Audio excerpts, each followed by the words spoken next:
আসসালামু আলাইকুম সুপ্রিয় শিক্ষার্থী বন্ধুরা, কেমন আছো সবাই? আশা করছি আল্লাহর অশেষ রহমতে তোমরা সবাই ভালো আছো। আলহামদুলিল্লাহ আমিও ভালো আছি। Shimul memorial girls school and college কর্তৃক আয়োজিত সপ্তম শ্রেণীর কৃষি শিক্ষা অনলাইন ক্লাসে তোমাদের সকলকে স্বাগতম। তোমরা নিশ্চয়ই অবগত আছো, বর্তমান সময়ে আমরা একটি ক্রান্তিকাল অতিক্রম করছি। বাংলাদেশ সহ পুরো বিশ্ব একটি মহামারী করোনা ভাইরাসে আক্রান্ত। এই করোনা ভাইরাস থেকে নিজেকে সুরক্ষিত রাখতে হলে সচেতনতার উপরে আর কোনো কাজ নেই। তোমাকে নিজের সচেতনতার দায়িত্ব নিজেকে নিতে হবে। পরিষ্কার পরিচ্ছন্ন থাকো, পর্যাপ্ত পরিমাণে পুষ্টিকর খাবার গ্রহণ করো, ভিটামিন সি যুক্ত খাবার খাও। আমরা যে ধর্ম আছে না কেন, সবাই নিজের ধর্মীয় কাজগুলো সঠিকভাবে পালন করলে ইনশাআল্লাহ আমরা এই খুব দ্রুত এই করোনা নামক মহামারী থেকে পরিত্রাণ পাবো। আজকে ক্লাস উপস্থাপনায় আছি মোহাম্মদ ইকবাল হোসেন, সহকারী শিক্ষক, Shimul memorial girls school and college, Rajshahi. আজকের শিক্ষণফল উদ্ভিদের পুষ্টি সম্পর্কে বলতে পারবে, উদ্ভিদের পুষ্টি উপাদান সম্পর্কে বর্ণনা করতে পারবে, উদ্ভিদের পুষ্টি উপাদান কাজ সম্পর্কে ব্যাখ্যা করতে পারবে। আলোচ্য বিষয় শিক্ষার্থীরা খাতা কলমে আলোচ্য বিষয়গুলো তুলে নাও।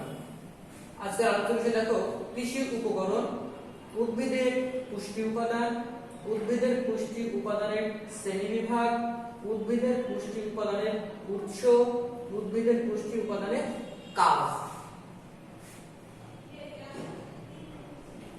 কৃষি উপকরণ কৃষিকাজের জন্য যে সকল জিনিসপত্রের প্রয়োজন হয়, অর্থাৎ যে সকল জিনিসপত্রগুলো আমরা ব্যবহার করি কৃষিকাজের জন্য, সেগুলোকে কৃষি উপকরণ বলে। কৃষি উপকরণের মধ্যে সার হলো অন্যতম। অর্থাৎ কৃষিকাজের জন্য যে সকল উপকরণগুলো ব্যবহার করা হয় সেগুলোকে কৃষি উপকরণ বলে। এই সমস্ত কৃষি উপকরণের মধ্যে সার হলো অন্যতম একটি কৃষি উপকরণ। এখানে দেখো, ইউরিয়া সার, ফিশ মিল, ঝিনুক শামুকের গুঁড়ো, এটা হচ্ছে বাড়িতে বা এগুলো তৈরি করা যায়, এটাও কারখানায় তৈরি হয়। এই জিনিসটা কারখানায়, এই জিনিসগুলো ঝিনুক ও শামুকের গুঁড়োগুলো আমরা বাড়িতে তৈরি করতে পারি। উদ্ভিদের পুষ্টি উপাদান, উদ্ভিদ তার বৃদ্ধি ও পরিপুষ্টির জন্য মাটি, বায়ু ও পানি হতে কতগুলো উপাদান শোষণ করে। এই উপাদানগুলোর অভাবে উদ্ভিদ সুষ্ঠুভাবে বাঁচতে পারে না। তাই লাভজনকভাবে অধিক শস্য উৎপাদনের জন্য এই পুষ্টি উপাদানগুলো সার হিসেবে প্রয়োগ করে এদের অভাব পূরণ করা হয়। প্রত্যেকটি প্রাণীর বল, মানুষের বল, উদ্ভিদের বল প্রয়োজনীয় পুষ্টির কিছু উপাদান রয়েছে। উদ্ভিদের কিছু পুষ্টি উপাদান রয়েছে, আর এই পুষ্টি উপাদান বেশিরভাগ ক্ষেত্রে তারা মাটি থেকে পেয়ে থাকে। মাটি, বায়ু ও পানি, এই হতে তারা কতগুলো উপাদান শোষণ করে। আর এই শোষণের ফলে উদ্ভিদের সুষ্ঠু বিকাশ, পরিপূর্ণ বিকাশ সম্ভব হয়। এগুলো ছাড়া কোনো কিছুই বাঁচতে পারে না।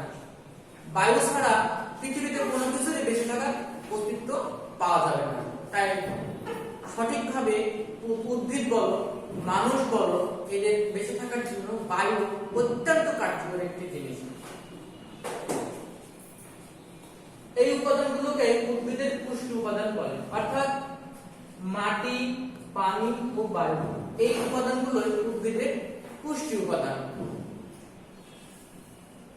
এই পুষ্টি উপাদানের অভাব হলে অন্য কোনো পুষ্টি উপাদান দ্বারা পূরণ করা যায় না।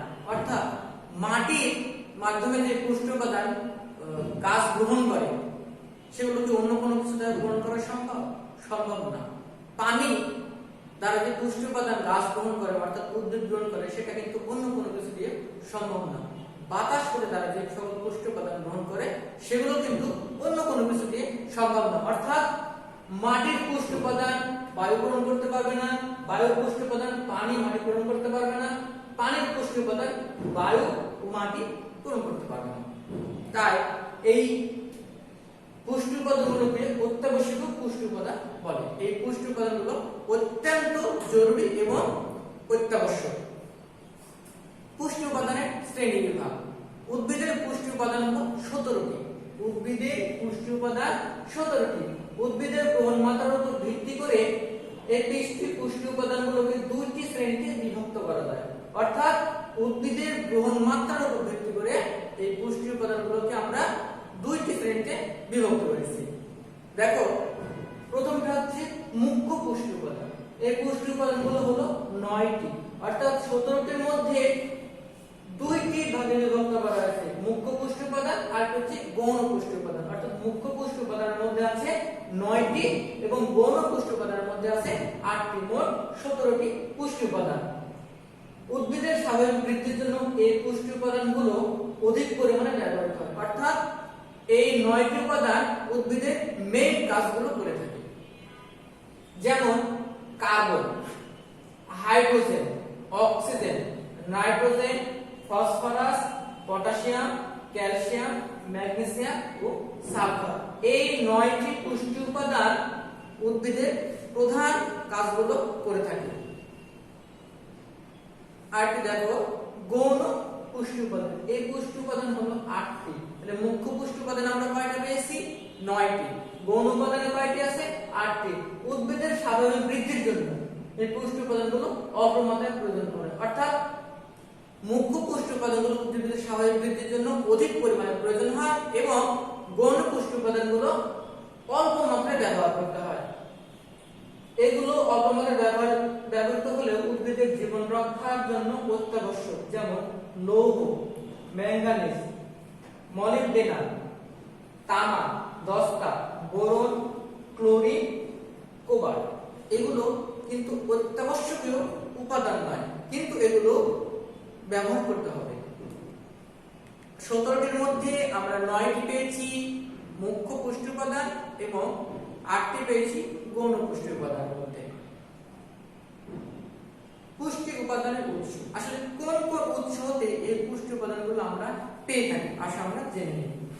উদ্ভিদের দুইটি উৎস থেকে 17টি পুষ্টি উপাদান গ্রহণ করে থাকি, অর্থাৎ প্রাকৃতিক উৎস ও কৃত্রিম উৎস। অর্থাৎ প্রকৃতি থেকে আমরা যে জিনিসগুলো পাই সেগুলো হচ্ছে প্রাকৃতিক উৎস। প্রাকৃতিক উৎস দেখো, মাটি, বায়ু ও পানি, এই তিনটি হচ্ছে প্রাকৃতিক উৎস। প্রাকৃতিক উৎসের মধ্যে আছে 3টি, মাটি, বায়ু ও পানি, এই তিনটি হচ্ছে প্রাকৃতিক উৎস। মাটির মধ্যে আমরা কি কি পাওয়া যায়? কার্বন, অক্সিজেন ও হাইড্রোজেন ব্যতীত বাকি 14টি পুষ্টি উপাদান উদ্ভিদ মাটি থেকে পেয়ে থাকে। কার্বন, অক্সিজেন ও হাইড্রোজেন ব্যতীত বাকি 14টি উপাদান উদ্ভিদ মাটি থেকে পেয়ে থাকে। তাহলে 17টির মধ্যে থেকে 14টি উপাদান আমরা মাটি থেকে পাচ্ছি। বায়ু, উদ্ভিদ কার্বন ও অক্সিজেন বায়ু হতে গ্রহণ করে। কার্বন ও অক্সিজেন বায়ু হতে গ্রহণ করে। পানি, উদ্ভিদ হাইড্রোজেন ও অক্সিজেন পানি হতে পারে। এছাড়া উদ্ভিদ পানিতে দ্রবীভূত খনিজ পদার্থ গ্রহণ করে। দেখো, বায়ুর মধ্যে কি কি আছে? কার্বন ও অক্সিজেন। মাটিতে কিন্তু এই কার্বন, অক্সিজেন, হাইড্রোজেন থাকছে না, এখানে থাকছে কোথায়? বাতাসে এবং পানিতে। উদ্ভিদ হাইড্রোজেন ও অক্সিজেন পানি হতে পারে। এখানে আমরা অক্সিজেনটা বাতাস থেকে পাচ্ছি এবং পানি থেকে পাচ্ছি। অর্থাৎ পানির মধ্যে অক্সিজেনটা দ্রবীভূত অর্থাৎ মিশে থাকে বিধায় আমরা বায়ু এবং পানি এই দুই উৎস থেকে অক্সিজেন পাচ্ছি। কৃত্রিম উৎস, জৈব সার ও রাসায়নিক সার হচ্ছে উদ্ভিদের পুষ্টি উপাদানের কৃত্রিম উৎস। তাহলে আমরা উদ্ভিদ কয়টি উৎস থেকে খাবার গ্রহণ করছে? 2টি উৎস থেকে, একটা হচ্ছে প্রাকৃতিক আর একটা হচ্ছে কৃত্রিম উৎস।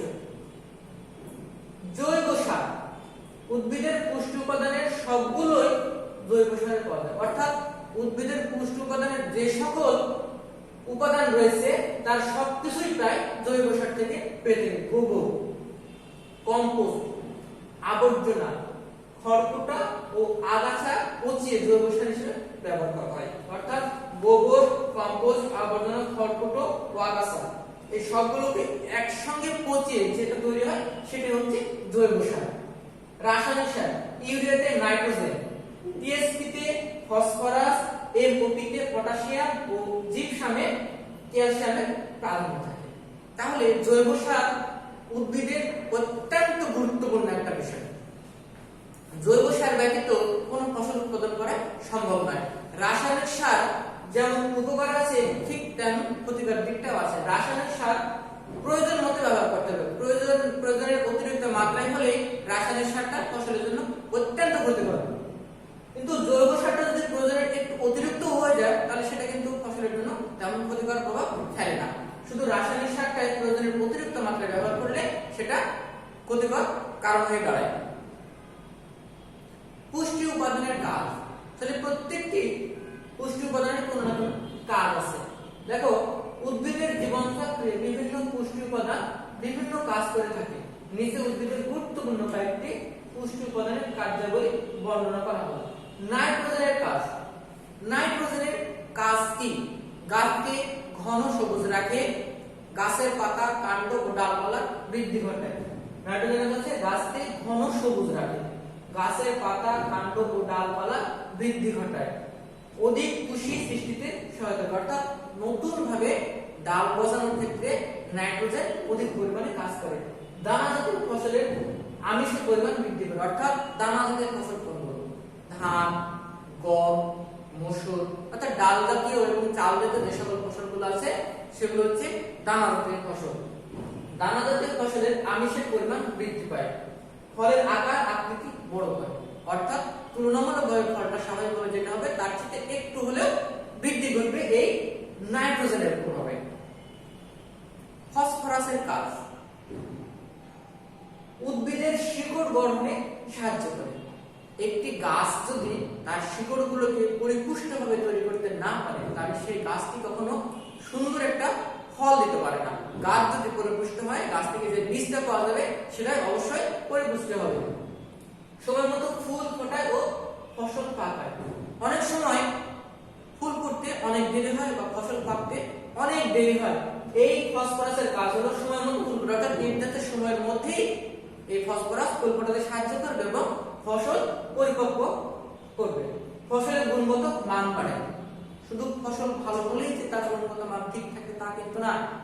ফসফরাস এই ফসলের গুণগত মান বাড়ানোর ক্ষেত্রে অপরিহার্য।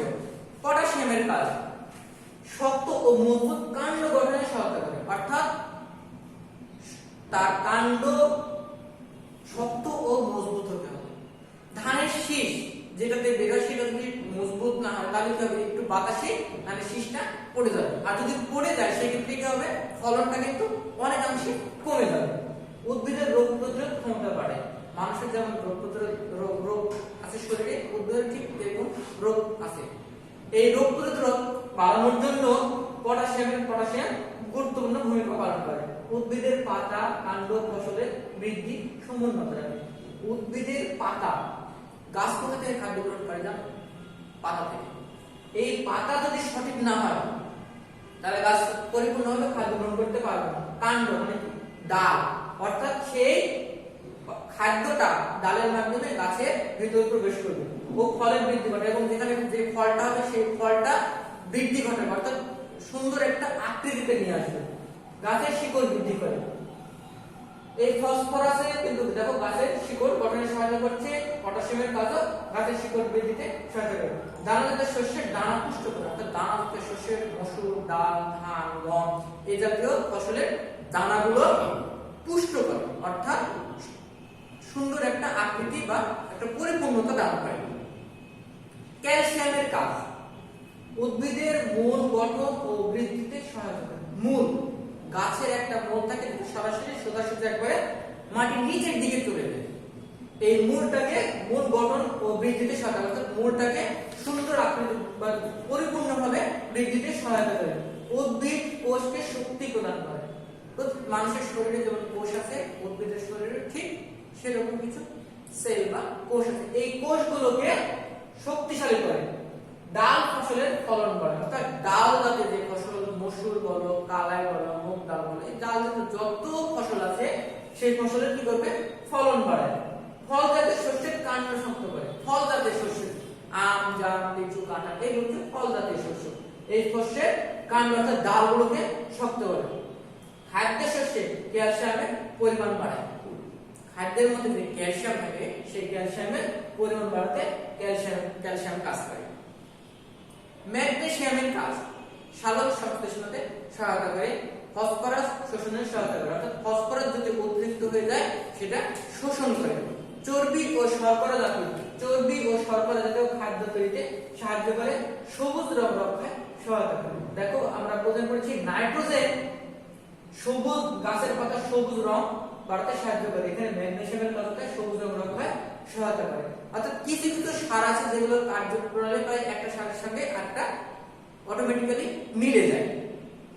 গন্ধক বা সালফারের কাজ, গন্ধক তেল জাতীয় ফসল উৎপাদনে বৃদ্ধি করে, অর্থাৎ যে সকল ফসল থেকে আমরা তেল পাই, সরিষা, রাই, এই যে তেল জাতীয় যে ফসলগুলো আছে এগুলো ফসল উৎপাদনে বৃদ্ধি করে। সিন জাতীয় ফসলের মূলে নাইট্রোজেন গুটি উৎপাদনে সাহায্য করে। সিন এখন যে শীতকালে যে সবজি হচ্ছে সিম, এই সিম ফসলের মূলে নাইট্রোজেন গুটি অর্থাৎ সিমের যে মূল তৈরি অর্থাৎ ফুলের অংশ যেখানে যে গুটিটা নেয় সেটা তৈরিতে সাহায্য করে। শিকড় বৃদ্ধি ও বীজ উৎপাদনে সহায়তা করে। তাহলে গন্ধক শিকড় বৃদ্ধি ও বীজ উৎপাদনে সহায়তা করে। দস্তা অর্থাৎ জিঙ্ক এর কাজ, ফুল ও ফল উৎপাদনে সহায়তা করে, উদ্ভিদের সবুজ কণিকা গঠনে সাহায্য করে, দানা ও ফল জাতীয় ফসলের উৎপাদন বাড়ায়, পেঁয়াজ, মটর প্রভৃতি ফসলের উৎপাদন বাড়ায়। লৌহ বা আয়রনের কাজ, উদ্ভিদের সবুজ কণা গঠন করে, বীজ উৎপাদনে সহায়তা করে, ফসলের গুণগত মান বাড়ায়, বাঁধাকপি, শালগম, মূলা ইত্যাদি ফলন বৃদ্ধি করে। অর্থাৎ এই লৌহ বা আয়রনের কাজ হচ্ছে শীতকালে যে সবজিগুলো আমরা বাজারে পাই সেই সবজি